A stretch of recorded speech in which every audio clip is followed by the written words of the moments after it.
Merci de suivre la revue de presse d'Africa TV. L'information à la une sur le continent ce vendredi, la démission du Premier ministre tunisien, une démission qui n'a d'aucune surprise.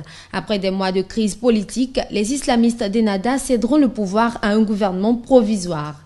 Les conditions fixées dans un accord co-signé par la majorité de la classe politique tunisienne étaient cependant réunies pour la démission du Premier ministre. Le site du quotidien tunisien Akhbar titre « Ali Larayed présente officiellement sa démission à Monsef Marzouki. Le gouvernement de Larayed continuera à expédier les affaires courantes et ce jusqu'à la prise de fonction officielle du nouveau gouvernement qui sera dirigé par Mehdi Joma. Toujours sur la question de démission, qu'en est-il du cas de Michel Djotodia? À N'Djamena, les discussions se poursuivent. Qui succédera à Djotodia? Tant d'interrogations. Sur le site jeuneafrique.com, on peut lire « Sommet de la CEAC, le départ de Michel Djotodia se précise ». À l'issue d'un huis clos, prévenus par téléphone, les membres du Conseil national de transition et les responsables des principaux partis politiques centrafricains ont quitté Bangui pour N'Djamena aux environs de 19 h pour prendre part aux discussions.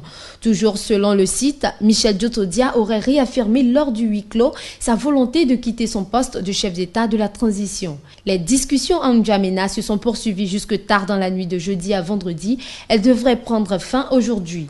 Les heures qui suivent nous situeront sur le sort de Djotodia et son éventuel successeur. Terminons cette revue de presse par une note de sport. Le footballeur ivoirien Touré Yaya Nyenyeri est consacré Ballon d'Or africain de l'année 2013 pour la 3e fois consécutive. Le site togosite.com revient sur le sacre de l'attaquant de Manchester City, Yaya Touré, consacré meilleur joueur africain de l'année 2013. Au quotidien ivoirien Fraternité Matin de titrer Ballon d'Or africain E2-3 pour Yaya Touré. Il devance ainsi les deux autres nominés que sont John Obi Mikel et son compatriote Didier Drogba. Quel bon début d'année pour le joueur. La revue de presse d'Africa TV s'est terminée pour aujourd'hui.